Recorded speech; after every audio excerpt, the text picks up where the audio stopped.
Estamos con un programa interesante el día de hoy. ¿Cómo reconstruir la educación post-pandemia? Tenemos, obviamente, al licenciado Fernando Trujillo Jiménez, rector de la Universidad Tecnológica de Salamanca, que nos acompaña el día de hoy con este tema muy importante. Si gustas saludar al público y también Hola, a tus alumnos de una gracias, vez, ¿no? muy Maestros, a todos los que te claro, escuchen. un saludo a toda la comunidad educativa de la Universidad Tecnológica de Salamanca, un orgullo estar desde esta Radio Esperanza, que nos da un espacio muy pertinente para hablar de la educación. Claro, y creo que es un tema muy importante. Estamos hablando de todo lo que pasa después de la educación post-pandemia, cómo estamos en este momento, nos quedamos en la tecnología, ¿no? Cómo la tecnología impactó antes, pero cómo seguimos tratando de trabajarla, los beneficios, pero también lo que veíamos, los perjurios, creo que cuando no sabes cómo poner reglas, ¿no? Porque un ejemplo, no está mal que el alumno tenga el celular, porque yo lo he usado para alguna cuestión, pero también está mal que el alumno tenga los 50 minutos de celular y no te ponga atención. O también creo que esa parte a lo mejor nos hablas de cómo también en este regreso, cómo trabajas con la tecnología, pero también enseñarles a dejarla de un lado y volvernos a conectar en este acompañamiento que hace la Universidad Tecnológica de Salamanca con sus alumnos. Bueno, yo creo que hay que partir de que en la confianza está la responsabilidad. Yo es algún eslogan que utilizo en el marco administrativo, pedagógico, o en el marco de la propia organización escolar. Y yo creo que precisamente tenemos que formar jóvenes para el futuro. El día de mañana yo no tengo temor de que uno de mis colaboradores pueda estar viendo Facebook dentro del marco laboral. No tiene nada de malo. Aquí lo más importante es rescatar el sentido del compromiso. O sea, ya terminé mi chamba, ya terminé mi proyecto, adelante, ¿no? O sea, una persona que está escuchando un audiolibro, por ejemplo, y que es un medio de relajarse, de descansar, y quiere estar en el audiolibro 5 minutos, 10 minutos, adelante. Entonces, a su vez tenemos que enseñar a nuestros jóvenes que a través en medio ya con inmersa la tecnología de la información, como lo calificaba, un tsunami, un meteorito digital nos llegó a la humanidad, pues tenemos que saber administrar nuestra vida personal, social, con responsabilidad con el propio uso de la tecnología. Entonces, creo que el marco de la prohibición hemos experimentado que es peor, pero también tenemos que formar el sentido de compromiso y de responsabilidad que tenemos nosotros, adultos, profesionales de la educación, y que tenemos que partir dando ese propio testimonio.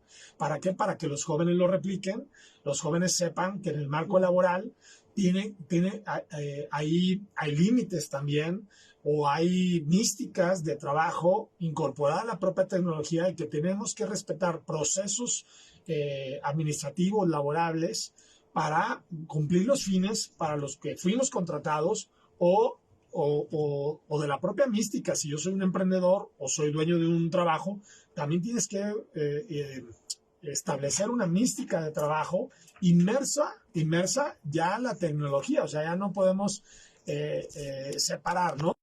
Procesos laborales y tecnología, ¿no? Ya hoy es uno solo, ¿no? Es uno solo. Tú misma, Betsabe, estás en entrevista, aquí, estás en transmisión, estás con la computadora marcando el ritmo del programa, claro. Y al mismo tiempo tienes la capacidad de comunicarte conmigo para poder cumplir el propósito de este programa. Claro. Entonces, contestar en WhatsApp y contestar en WhatsApp claro, a su vez. Claro, entonces, sí. Todo creo, yo le decía o le comento a algunos que he interactuado con los alumnos, ¿no? Hay que saber en dónde estamos, con quién estamos y en qué circunstancia estamos. Claro. Y creo que son principios que nos ayudan a tomar decisiones en nuestro propio actuar. Y qué bueno que dices, porque al fin y al cabo la universidad lo que está haciendo es una formación, pero lo está formando para una vida laboral, ¿no? Yo creo que una persona estudia porque al final espera tener una recompensa, y la recompensa es una cuestión laboral. Y en esta cuestión laboral, lo que decías, ¿no? La parte vital, que la tecnología tampoco está afuera, ¿no? Al final, no solo ahorita estamos hablando obviamente de la educación, pero no solo la educación se fue a pandemia, ¿no? Se fue a las empresas, se fue todos los trabajos, se fueron hasta, de ahí creció mucho la parte de la comida rápida, ¿no? Para llevar a casa, porque al final, pues uno seguía comiendo, uno seguía teniendo que hacer súper, uno tenía que seguir haciendo su vida dentro de lo más normal, sin afectar la salud, que ahí era lo primordial, salvaguardar la vida de cada una de las personas, pero en esta parte también la tecnología se abrió, ¿no? O sea, se desarrollaron apps como creo que nunca me imaginé en la vida. El celular se volvió una extensión de cada una de las personas porque era nuestro medio de comunicar. Creo que muchas personas, tanto con la escuela lo hacías virtualmente, pero también con tus seres queridos, ¿no? O sea, había esa parte de no te veo, pero te veo por línea. Entonces creo que la tecnología se volvió parte de nosotros y lo que decíamos, no podemos volver hacia atrás, tenemos que ir, ver hacia adelante. Y aunque no estamos en comparación, no sé, con otros países en tecnología, creo que México demostró que sí pudo con una pandemia en cuestión educativa y tecnológica, ¿no? Pero si me permites, Betsabe, Sí, ahorita estoy recordando una anécdota que si no estamos a la par, la verdad es que el mexicano tenemos la creatividad, el ingenio y la curiosidad muy desarrollada. Entonces, si bien a lo mejor no hay una cobertura del 100% de tecnología de la información, veíamos el cómo sí. Recuerdo anécdotas de familias que a lo mejor no contaban en su casa con internet y digamos, se asociaron 5 casas en línea para contratar el servicio y además porque pegaba mucho la parte económica. En ese momento en muchos de nuestros hogares pegó y pagaban una sola línea de internet, la establecían en medio de las 5 casas, te estoy hablando de un caso real, los niños en la cochera, para alcanzar la señal, ¿no? no, pues iban en la cochera para tener una buena señal de una de las 5 casas y bueno, pues ya hay veces que la línea de internet es muy buena y tiene un radar muy amplio y alcanzaba las 5 casas, o a veces se No, no, concentraban en sí. una de las casas donde había mejor señal. Pero los niños estaban conectados. Entonces, también fue fabuloso ver cómo nosotros como mexicanos le buscamos solución al problema Y no nos detenemos, ¿no? O y no sea, nos que al detenemos. final no, de eso se trataba, creo que, de no parar, ¿no? De ver cómo podemos salir adelante, porque creo que eso a la industria les va a servir al fin y al cabo, porque así es la Claro, industria. O sea, lo mismo, ¿no? Un ejemplo, vamos mañana a la pandemia y la pandemia fue para todos. Es que así dice un es. gerente en una cuestión de producción, o sea, tenemos que ingeniárnoslas a ver cómo le vamos a hacer, porque al final se tiene que solucionar. De ahí que haya, no sé, empresas que todavía no han retornado, ¿no? Que siguen haciendo home office, algunas empresas, no todas, la mayoría creo que ya volvimos a la cuestión, pero entonces es lo que decíamos, ¿no? Entonces, si tú aprendiste esto como estudiante, pues lo vas a poder aplicar, sobre todo las herramientas que logras adquirir en una situación como de la que estamos hablando, para poder salir adelante, te va a servir, yo creo que de por vida. Hubo personas que también creo que detuvieron, o sea, dijeron, mejor me doy de baja, me espero, me reincorporo cuando regresemos, porque aparte nos dijo, nos decía México, yo recuerdo todavía a Gatel, que decía que regresábamos en abril, ¿no? O sea, nos fuimos en marzo y regresamos en abril, pero a lo mejor nunca nos dijo de qué año porque lo que pasó, ¿no? Y entonces creo que mucha gente dijo, ah, pues es un cuatrimestre, no pasa nada, y pues seguían pasando pues el año, los meses, y no regresábamos realmente. Sí, fíjate que en mi gestión, hablando educativa, soy muy observador y mi familia son muy observadores. Nosotros en noviembre, previo al fenómeno que ya se asentó en México, veíamos el problema muy grave en Europa. De manera de que yo estaba con el radar, pero también estaba esperando las señales formales, legales, gubernamentales y sobre todo de la dependencia que corresponde a que es salud. Y cuando a nosotros nos decían, vamos a regresar en abril, la verdad es que en lo personal me ayudó mucho pisar tierra, porque yo le decía a todos los maestros que en ese momento estaban bajo mi gobernabilidad, que eran 13,000 maestros, 1,500 Bastante, 13 escuelas. mil, ah, Entonces yo les decía, muchas, a ver, muchas, la realidad no es que vamos a regresar. Mejor vayamos que mentalizándonos, no. vamos cargando el chip, que necesitamos capacitarnos en tecnologías de la información del aprendizaje, necesitamos capacitarnos ante situaciones de riesgo, de vulnerabilidad socioemocional que van a tener nuestros niños, nuestras familias. Nosotros mismos vayamos generando las condiciones necesarias dentro de nuestra propia casa, vayamos haciendo ejercicios, de conectividad, vayamos también reconociendo que el espacio de las escuelas tampoco es un foco de infección, de manera de que también hay maestros que pueden ir a trabajar en el aula porque estaban solos Sí. y desde ahí tener una interacción con los maestros sin tener contacto, pero desde ahí atender, quien tuviese una buena conectividad, desde ahí atender a nuestros niños. ¿Por qué? Porque también se nos dio una variante como gobierno del estado de Guanajuato, se nos dio una plataforma Microsoft Teams a todos los niveles, de manera de que pudimos aprovechar y tener una conectividad inmediata con quien se pudiese conectar.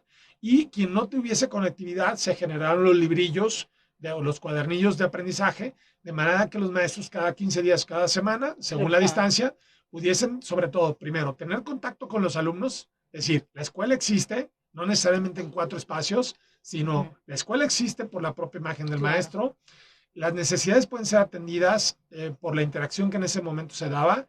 Y bueno, íbamos monitoreando cada uno y hay que recordar, los primeros espacios que regresaron al entorno semipresencial fueron las comunidades rurales, porque se daba el entorno, había un ambiente mucho más sano, no tan viciado por el propio bicho, de manera que fueron generando condiciones favorables para su regreso. Fueron casi las primeras escuelas piloto, ¿no? Para empezar a trabajar el retorno seguro, porque me acuerdo que se manejaba así, ¿no? Como retorno seguro a las aulas. Así es. En esa parte. Y creo que es importante determinar eso también, ¿no? ¿Qué es lo que las instituciones hicieron? Porque el trabajo fue lo que tú decías. A lo mejor los papás o la gente que nos está viendo vía Facebook o tus propios alumnos no se dieron cuenta de toda la infraestructura que se tiene que trabajar. Porque habría que, me acuerdo que prácticamente hasta decirte, medir cada espacio literal, o sea, cada espacio, cada salón, y decirte cuánto es el máximo de cantidad de alumnos que puedas meter.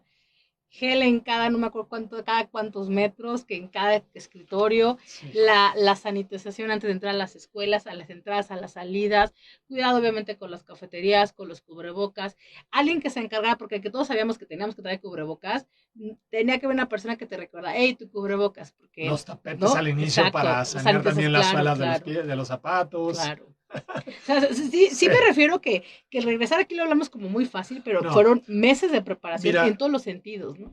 Yo creo que la reflexión que haces es muy interesante porque quienes se sacrificó realmente en el marco de la pandemia fueron los maestros, fueron las maestras, porque hay que entender que ellos dentro de su papel de papá y mamá también tenían necesidades que salvaguardar en el hogar, tenían a sus hijos, tenían a sus hijas, tenían que generar condiciones para sus propios hijos en conectividad o en comunicación con sus escuelas, más atender el tema laboral, en este caso atañe al tema educativo, pero tienes que dejarte, es como, bueno, en lo personal te lo digo, nosotros, mi esposa y un servidor, tenemos que levantarnos muchísimo más temprano para generar las condiciones para que nuestros hijos desayunen, dejar las cosas en orden, la casa limpia, para llevarlos a las escuelas todos, y mi esposa y yo incorporarnos al trabajo.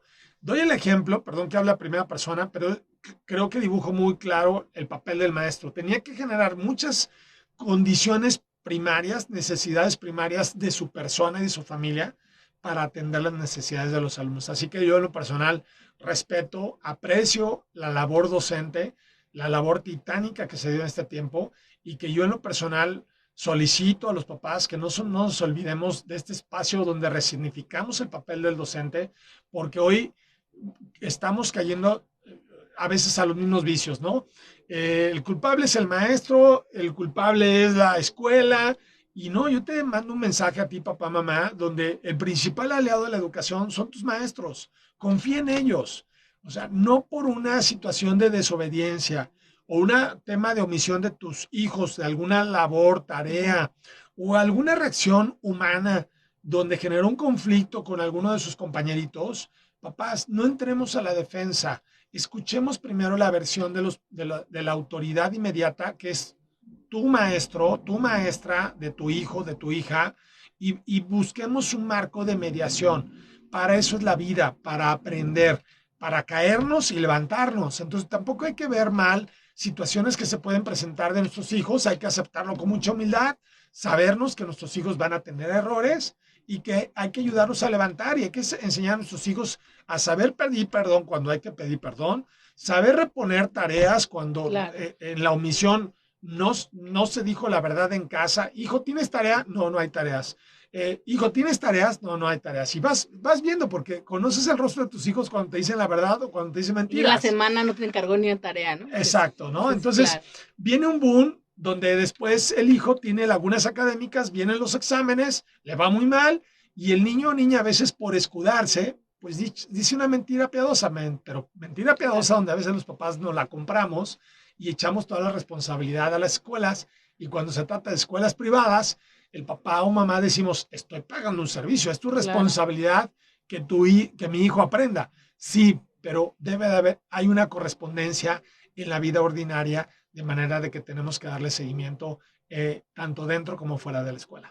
Y eso creo que triplicó el trabajo, creo que en la cuestión de la pandemia, ¿no? Es un Claro, ejemplo, ahorita lo que decíamos, vamos como un poco a poco, paso a paso, todavía no se sale de esto, pero sí era 3 veces más de trabajo, ¿no? Yo sí creo que los que en la pandemia no la pasaron bien y tuvieron que sacar casi casi adelante, sí creo que en gran parte son obviamente la cuestión, los doctores, no los médicos, claro. pero sí creo que los maestros, hoy por hoy, concuerdo contigo, no se llevan la parte más bonita, fue una parte muy complicada porque no todos los papás tenían lo que tú decías, ¿no? Me organizo yo como mamá y dejo todo listo para mí, para mi hijo. No. O sea, y entonces, obviamente, ahí está la maestra. Supe de casos de maestros que se iban hasta comunidades rurales para esa parte de áreas en sus propios carros, con sus propios equipos. Hubo equipo que se prestó, pero equipo que los profesores tuvieron que pagar. El internet, por lo menos que tú decías, subir las megas si era necesario para tan 4 o 5, porque yo estoy segura que más de alguno le pasó, me identifico, ¿no? Con 4 monitores conectados en internet, haciendo 4 labores diferentes, porque hasta era tú en esta habitación, yo en esta habitación, tú en la sala, yo acá, porque en realidad no podrás hablar lo mismo, ¿no? Entonces sí creo que fue el día a día de muchos hogares y todo esto, sí creo que el buen acompañamiento de las instituciones ayudó a salir adelante. La capacitación, el compromiso, agradecemos y reconocemos a cada uno de los maestros que nos escucha el día de hoy, el compromiso que nos están dando hacia poder salir de esto y creo que es un tema que nos da como para mucho más, pero ya estamos por finalizar este último bloque antes de irnos ya a la última pausa y despedir el programa. Entonces, me gustaría que nos dijeras de todo esto que estuvimos hablando el día de hoy, al final, ¿qué te llevas como rector de la Universidad Tecnológica de Salamanca? ¿Qué te llevas del compromiso de tus profesores y también si nos quieres decir algo de la universidad? Bueno, mira, yo primero agradecimiento al magisterio, indistintamente de cualquier nivel, y por supuesto un primer agradecimiento a mis maestros de la Universidad Tecnológica de Salamanca, ¿no? La verdad es que es una labor muy buena. Hoy los maestros no solamente enseñan aprendizaje, sino también hacen un trabajo de Claro. contención, de tutoría, donde muchas veces el alumno o alumna quiere ser escuchado de sus necesidades primarias para después partir y regular sus emociones con la orientación o el punto de vista del maestro y después partir al fortalecimiento de los aprendizajes. Entonces, la verdad es que yo doy un reconocimiento, un aplauso muy grande a todos los maestros. Por supuesto que de manera primaria, quienes están contigo en un proceso de formación inmediata, que son los maestros de la Universidad Tecnológica de Salamanca, y sobre todo este proceso de aprendizaje, yo creo que resignificamos muchos valores humanos, resignificamos también muchas metodologías que parecían ser viejas o no tener vigencia, pero también descubrimos y resignificamos lo que necesitábamos y no habíamos aprendido, ¿no? Aula diversificada, aula invertida, sabernos maestros como facilitadores de aprendizajes, no como dueños del aprendizaje, sino facilitadores del aprendizaje. Entonces ese papel y ese rol es distinto porque tienes que sostener un mismo autoridad, un mismo liderazgo, pero saberle darle juego al propio alumno de acuerdo a su estilo de aprendizaje, de acuerdo a sus habilidades y que se sienta protagonista de su propio aprendizaje. Entonces, creo que vamos caminando. Como sociedad, no nos olvidemos de los aprendizajes que nos dio la pandemia. Ahí puntualizaría el valor de la familia, el valor de estar con nuestros seres amados, como un proceso formativo necesario para nuestra madurez afectiva, porque si no está la seguridad, como mencioné, la confianza y la autonomía bien afianzada en cada uno, todos los demás habilidades y competencias que quisiéramos aprender se pueden aprender, pero con dificultad, con tropiezos. Entonces, esa parte es importante para que lo otro se dé. Por supuesto que los centros educativos, la universidad, vamos a estar colaborando de acuerdo a nuestras estrategias pedagógicas o metodologías de aprendizaje, pero recordemos que lo que hay principios de vida que se maman en el hogar y que Claro. son fundamentales para la dinámica social, ¿no? Para la economía circular, para lo que es circularmente el comportamiento conductual social. Sí, lo que decíamos, Entonces, ¿no? Lo psicosocial que no lo así podemos es. dejar de lado. Entonces, pues yo con eso cierro y pues agradecerte este espacio y decirles a Inscripciones, todos. todavía creo que estás en Sí, estamos en proceso de admisión. Bienvenidos a todos los jóvenes y somos nosotros parte de una opción tuya. Tenemos recursos humanos, ingeniería mecatrónica, ingeniería en programación de software, ingeniería en procesos industriales, ingeniería en química. Tenemos programas, la verdad, muy vigentes a todo lo que hoy es tecnología 4.0 o tecnología 4.0 o 5.0, que ya es lo que demanda el sector industrial, lo que es todo el corredor industrial, todo el bajío del país, no solamente hablando del estado, sino todos los estados que nos colindan, o por qué no soñar más lejos, ¿no? Empresas que no necesariamente están ancladas en nuestro estado o en nuestro país y que puedes migrar a otro país de acuerdo al vocacionamiento. Yo te diría que la Universidad Tecnológica responde hoy a las necesidades laborales y te esperamos, ¿no? Estamos ¿Ubicados en dónde? Para la es, gente que no sepa. Sí, digo, si me permites, puedo dejarte el teléfono de la Claro, universidad, claro. te dejo un correo electrónico, bueno, es informes@utsalamanca.edu.mx en este correo y si me permiten dejo los teléfonos y las extensiones para que quien quiera mayor información o simplemente métete en las redes sociales de la Universidad Tecnológica de Salamanca, en Instagram, en Facebook y ahí viene toda la información del proceso de admisión que tenemos el segundo bloque hasta el 23 de junio para presentar el examen el 28 de junio. ¿No? Ok, pues muchísimas gracias, licenciado Fernando Trujillo. Gracias por venir el día de hoy, gracias por hablarnos de este tema tan interesante. Luego a ver si luego vienes y nos hablas más de la educación, porque creo que es un tema que nos dio para más. Para más. Ya como nosotros como mamá agradecemos porque nos diste mucha información, nos explicaste en cómo estamos, cómo fuimos, y yo creo que también hacia dónde vamos, ¿no? Claro. Como instituciones educativas. Es un gusto estar con ustedes, nos despedimos en un programa más Diálogos en Confianza, nos vemos el siguiente martes a las 12 del día. Muchas gracias.